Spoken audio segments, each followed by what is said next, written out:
Hi everyone, and welcome back to part 3 of this tutorial series. This part turned out to be way longer than I anticipated, so I decided that I would break it up into 3 separate tutorials of 20 minutes each instead of a whole hour at once. So please excuse the rather abrupt ending at the 20-minute mark. I will release the other two 20-minute videos in a couple days apart, so you don't have to wait. But this break will hopefully give you some time to digest it. Okay, before we dive in, I thought it would be better if we start by showing you what we will be building here in Touchdesigner when we're done by doing a demo in real time. So I started with this image here of this octopus that I made in Stable Diffusion. I intentionally prompted to get a solid red background for color keying, and then I used this image to create a Deforum animation. I used the local install of Deforum that I modified to create alpha channels on the fly in the animation based on the keyed color that we just saw in that image. I used the batch file to run the Deforum Python command by sending the Python file arguments for both settings, which contain the prompt and also the path of the model checkpoint. And this button here in Touchdesigner, when clicked, will run the batch file. So we're just about ready to show you how this works by running the animation. Before I push this button, I want to just direct your attention down to this area here, and we're going to look at these two movie file ends, and we're going to notice how they switch back and forth once they're filled in with animations. This here is the equivalent of looking in the MetaQuest headset, which is the same as over here on the Unity side. So we're going to actually just stay here and watch as the animation is created on the fly and notice whether or not we can tell if there's an interruption. Let's get this set up so we can see both areas. Push play, so the octopus is moving, and we're going to push start on the animation right now. So you can see here is the batch file running for Deforum, and we're sending it this settings file and this model, and it's in the process of loading the model, and it'll take a little while to get to where it needs to be to actually create the images, but that's the whole point of this process. So if you're looking at this animation right now in Unity, if you had the headset on, you'd be in VR, you would have just kicked off the animation, the new one you want to see, and you would not have any disruption. Everything would look smooth as it did before. And meanwhile, behind the scenes, Deforum is still getting ready to run, and eventually we'll delete out the old animation, which has been duplicated to another movie file and replaced so it looked like nothing changed. Right now, if you notice here, it says movie loading, and this is the loading animation actually that's playing, which is identical to the animation that was playing before, but you wouldn't be able to tell a difference. Okay, now that both of these are black, it means that the files that were in the folders are now emptied out. So this is the B folder where all the files were stored, and now they're empty. There's nothing in here. So you can see the length here, which is an indication of how many frames there are, is 0. So again, from the Unity perspective, in the headset, nothing's changed. It still looks good, running smoothly, and we're hopefully just about ready to see the Deforum animation start creating. It looks like it's just about there. So any second now, we're going to probably see some images being created here and popping up in this folder. And here we go, is our first one. Couple there. And as you can see, again, we started with this image here, and the Deforum animation is basing the animation on that image, and it's removing a good deal of the background. Now it'll look much better once it's composited in Deforum and then blended into the background, but it's doing a good job so far. Now the thing is, we won't actually transition over to this new animation until we hit a certain threshold of frames in this folder, and that threshold is 15 frames. So once it hits 15 frames, what you're going to see is you're going to see this movie transition to one of these movies, and then they will swap back and forth gracefully as the number of frames are building in this folder. So at this point, we're almost there at 12 frames, just 3 more to go, and then we'll have a swap over. And I want you to take a look at this animation here playing in Unity, just to notice if there's anything jerky or jaggedy about it. Hopefully it should look smooth. And we're just about there. As soon as we hit, there we go. We hit 16 and there you go. As you can see, the animation very smoothly moved from the old loading animation into the new one, and this one is moving nice and smoothly as well. And you can see they're going back and forth, so we avoid the catch that you get when a movie reloads. And with each back and forth, the number of frames increases, and therefore the end of the movie will become more and more difficult to determine. Even at this point, as this point here, where we have 22 frames, it's pretty difficult to tell where it's looping. But as we go further into the animation, that'll become harder and harder to tell, and we'll be back to a nice, fully seamless looping animation, which we're not too far off right now, I think, from the way this looks.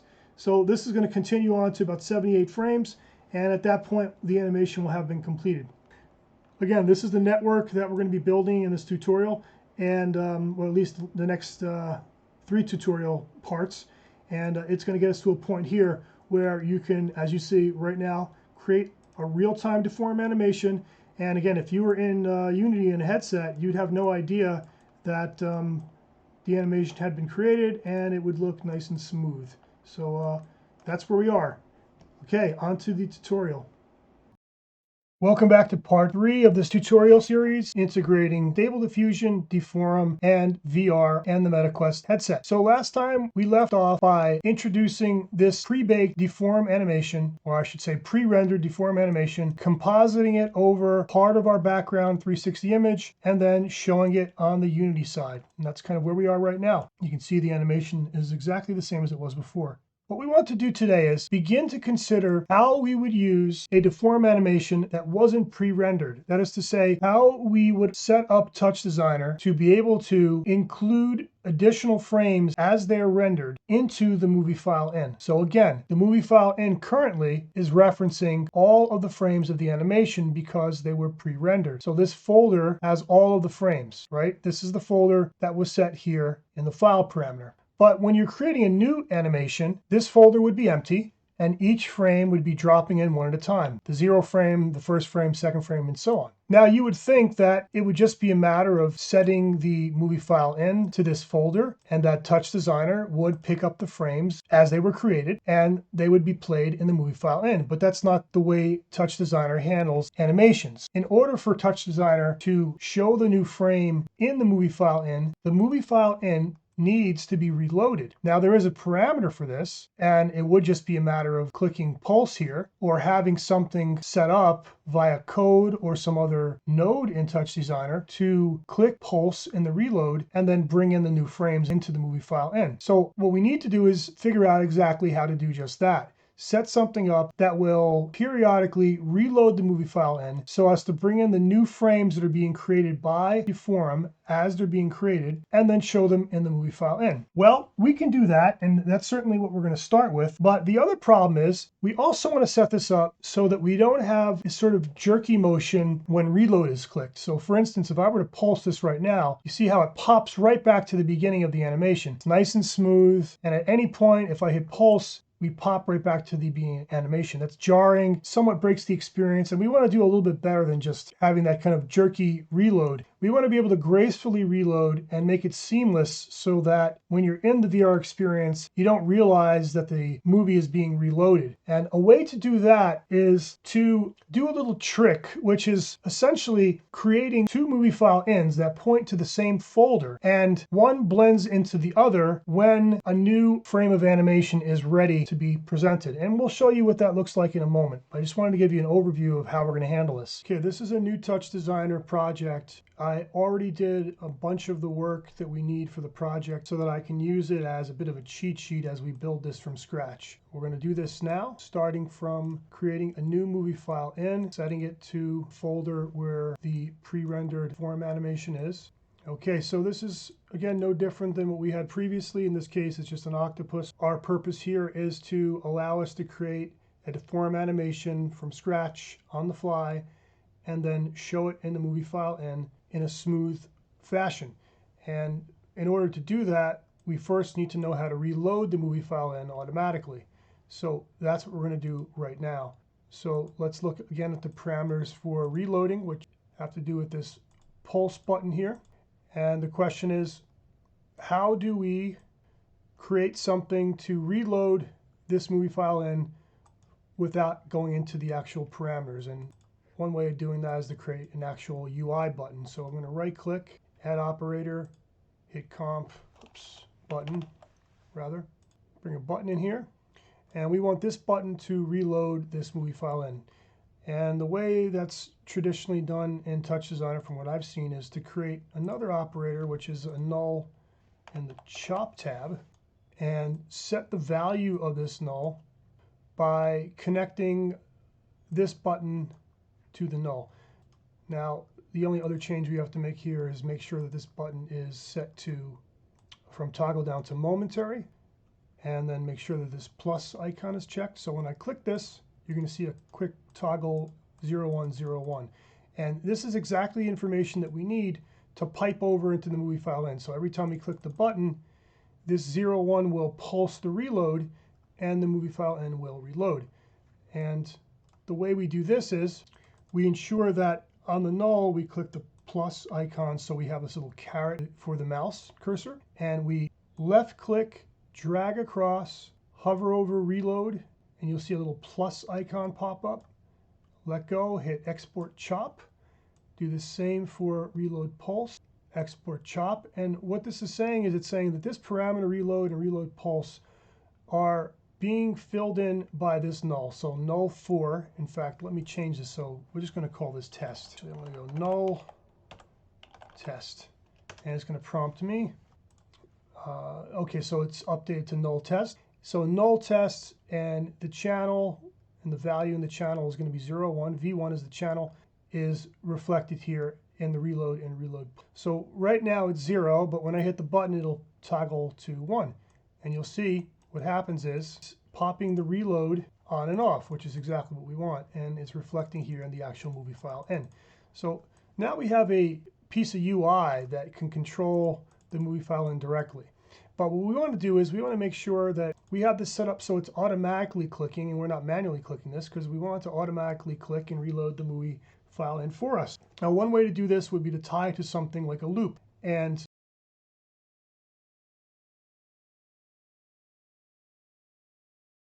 pieces of information is a piece of information that says at what point the animation is in terms of the number of frames that exists. So it's a fraction of the number of frames. And let me actually show you what that looks like without explaining. First, we're going to need to create another chop. This time we need a chop called an info. And by the way, chops are information or data nodes in Touchdesigner. I'm not going to go into explaining all of the details. You can figure that out by watching a YouTube on Touchdesigner. That's kind of out of the scope of this tutorial. But suffice to say that these chops have to do with data. So what we want is we want data from the movie file in to be displayed in this info chop. So now we're going to drag and drop this movie file in over the top of this info. You see you get this plus icon occur, and we're going to let go, and you can see what it's showing us is all the data that's coming from the movie file in. And what I can do now is I can run this animation. See, it's moving. As it's moving, it's showing us a bunch of data here in the info. The one we care about is this index fraction, and we're also going to want this true length, because this is the total number of frames for the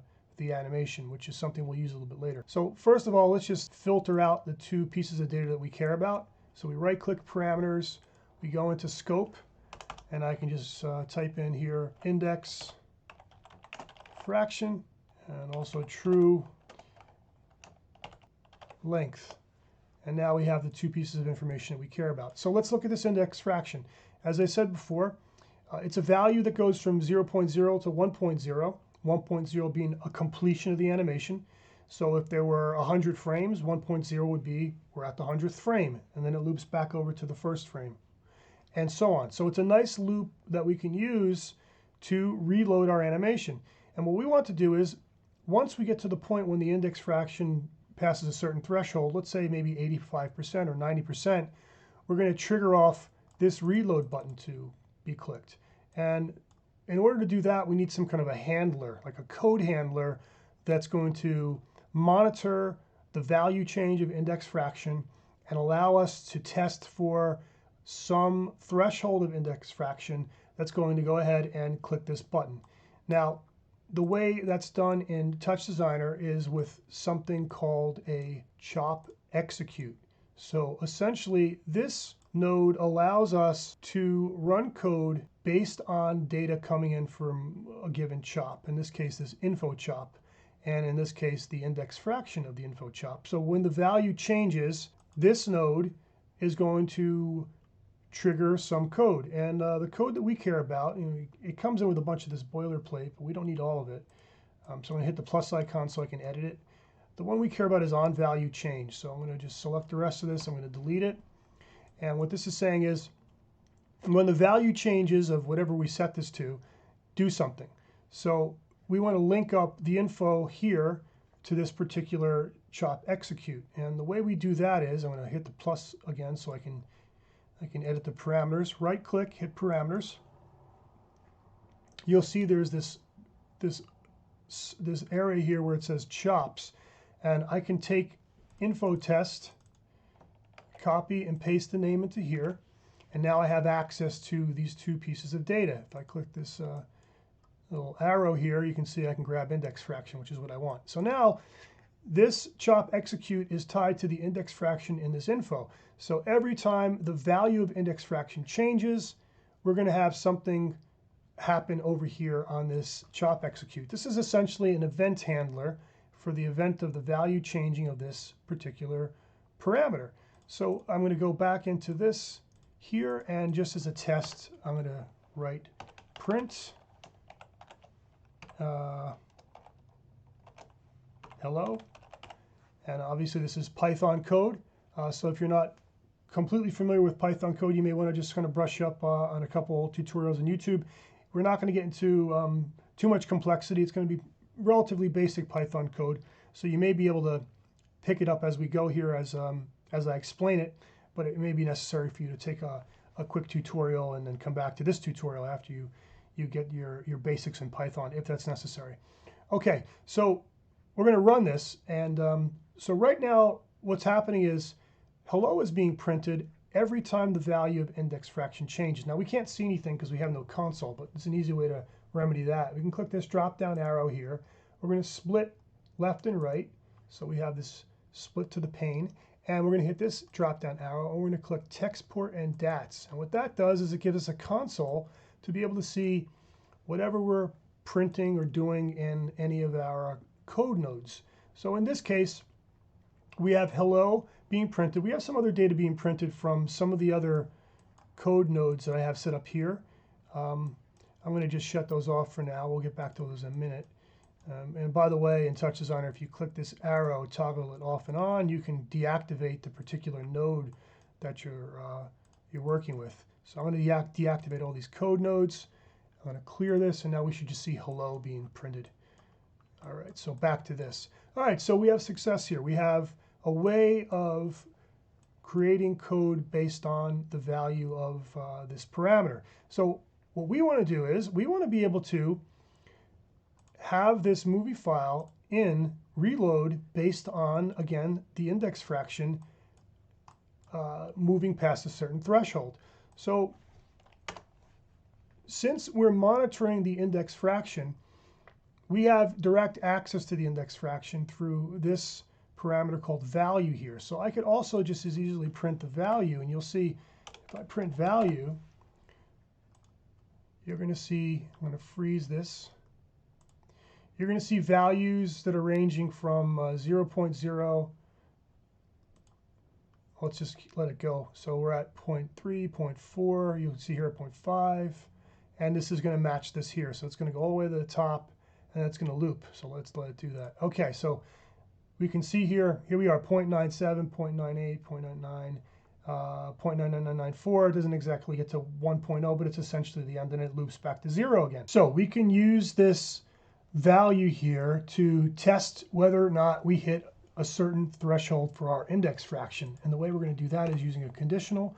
We're going to write if val is greater than or equal to, let's say, 0.85, then do something.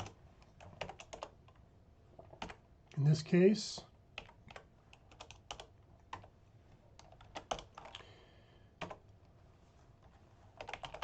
we're just going to print reload movie. And we're going to test. So we're at 0.5 something, and when it hits 0.85, we'll see reload movie will print. And there you go.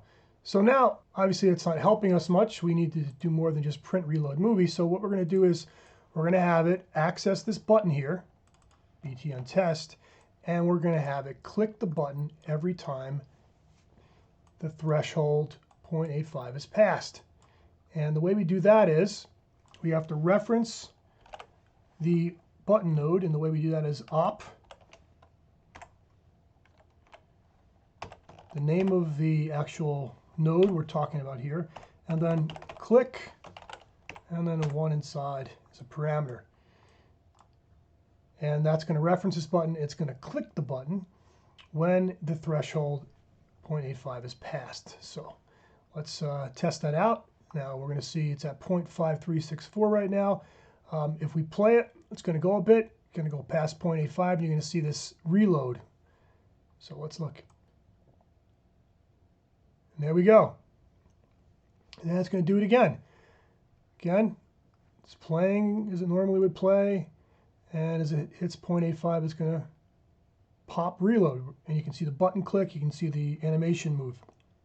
So we're successful with the first thing that we want to achieve, which is reloading the movie file in with code based on this index fraction looping. But we still have an issue here, and that is that the reload is jolting, it's jarring, it's not a graceful reload, and we want to make this a graceful reload. So it's a smooth transition as the new frames are added. And that brings us to the next part of this project. Okay, let's work on the graceful reload. So we're going to make a copy of this current movie file in, and let's just make sure our naming conventions are correct. So I'm calling this MFI underscore test underscore 01. This is MFI underscore test underscore 02. That's good. This is info test 01. Let's just be consistent. Let's call this chop exec test 01. Let's call this, oh, it's ready, button test 01. It's good. And this is null test 01. Okay. So now we need another setup like we have here for a button and a null. So let's create another button.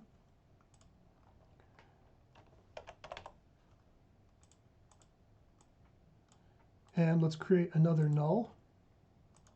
And this is a chop null. And let's make sure we name these properly. So this is going to be BUT underscore test underscore 02. And this is going to be null underscore test underscore 02. And we're going to connect this button to that null. We're going to go into parameters.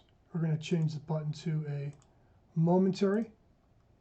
While we're in here, we're going to change the label to button test 02. And let's go in and test to make sure the button's working. And it is. That's good. And now we have to connect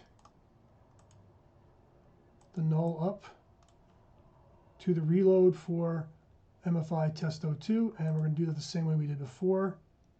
Click on this plus sign, get the caret, drag and drop over reload, export chop, reload pulse, export chop. And now when we click button test 02, we get a reload going on here. And you can see that these are independent from one another, which they should be. All right, let's keep going. So we're going to also need an info.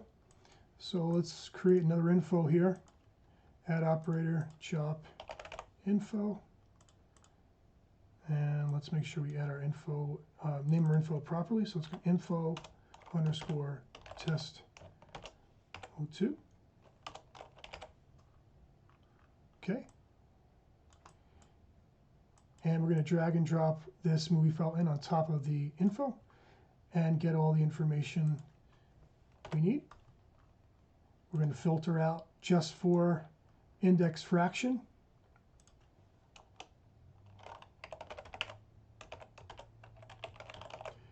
and true length. And let's just run a quick test to make sure we see that happening. So you can see these are also independent. This movie is not started exactly at the same time as this one, even though they're pointing in the same folder. The animation is occurring at different times. So we have the index fraction here a little bit different from the index fraction there, and that's fine. So it's going to work out just fine for us.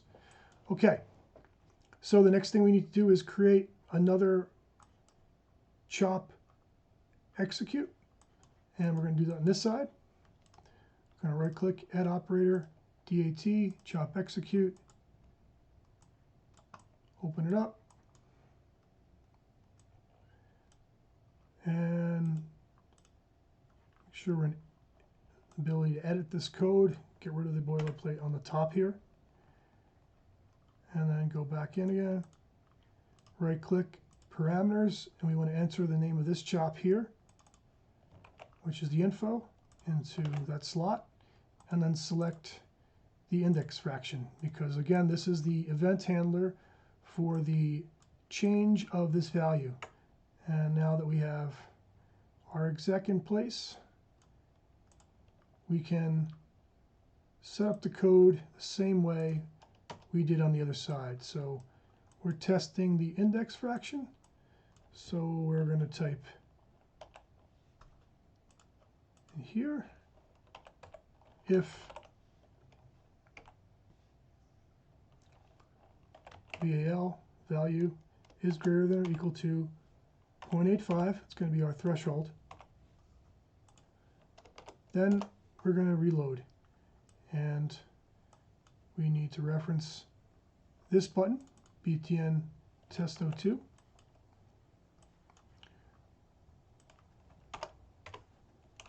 So we want to go op, parentheses, the name of the node button, dot click, and then one in the parameter. Okay, let's make sure that that works properly and we don't have any errors. So I'm going to play this. Hopefully it'll be clean. And let's take a look at index fraction and make sure that this movie file n is reloading at 0.85. So we're at 0.6 something. Keep an eye on it. Yep, there we go. Very nice. Okay, so we have both of these movie file ends reloading based on the index fraction, which is different for each one, and that's, again, perfectly fine for what we need. Please remember to like, subscribe, and hit the bell notification so you'll be notified when the next part of this tutorial becomes available.